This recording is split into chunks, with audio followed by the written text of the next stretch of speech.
तंदूरमध्ये केले गेलेले अनेक पदार्थ अनेकांना आवडत असतात। मात्र याच तंदूरबाबत आता मुंबई महानगरपालिकेने एक मोठा निर्णय घेतलाय। या निर्णयामुळे कोळसा किंवा लाकडावर चालणाऱ्या तंदूर भट्ट्या आता बंद होणार आहेत। पाहूयात याच बाबतचा हा एक स्पेशल रिपोर्ट।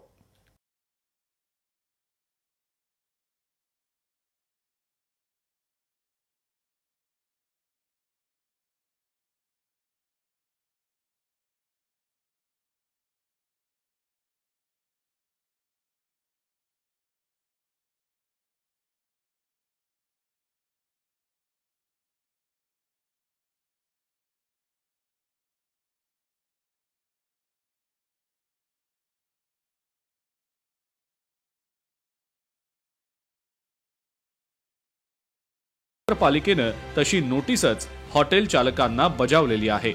या नोटिशीनुसार 8 जुलैपर्यंत कोळसा किंवा लाकडाच्या तंदूर भट्ट्या बंद करा। इलेक्ट्रिक भट्ट्या, सीएनजी, पीएनजी, एलपीजीचा वापर करा। हॉटेल, ढाबे, रेस्टॉरंट तसंच बेकरी चालकांना नोटीस। कोळसा किंवा लाकडाची भट्टी वापरल्यास दंड आकारला जाणार। मुंबई पालिकेने घेतलेल्या या निर्णयावर हॉटेल चालकांनी मात्र नाराजी व्यक्त केली आहे। आमच्यासारख्या आम लोकांना तंदूर रोटी खायची असेल तर तुम्ही आम्हाला बोलता चुलीवरची रोटी खा, इलेक्ट्रिक चुलीवरची रोटी खा। आणि चूल ही आपली संस्कृती आहे। जुन्या काळापासून आपण चुलीवरची रोटी खातोय, चुल्यावरचं जेवण जेवतोय। तर तुम्ही आता असं करू नका की तुम्ही तंदूर बॅन करा। मग बॅन करायचं असेल तर तुम्ही जे मोठ्या मोठ्या कंपन्यांमध्ये कोळसा यूज होतोय तेही बॅन करा। मुंबई शहरामध्ये होणाऱ्या वायू प्रदूषणाबाबत मुंबई हायकोर्टाने महत्त्वाचा निर्णय दिल्यानंतर आता मुंबई पालिकेने हॉटेल चालकांना नोटीस बजावली आहे। मात्र कोळशाच्या भट्ट्यातून तयार होणाऱ्या रोट्यांची चव इलेक्ट्रिक भट्ट्यांमधल्या रोटीला मिळेल का, हाही एक प्रश्नच आहे।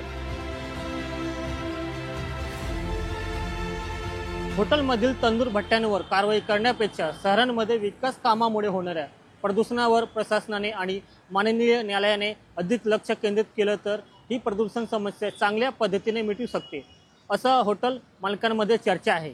राजेश गुप्ता, लोकशाही मराठी, मुंबई। लोकशाही मराठी, ऐका, पहा, जागरूक रहा।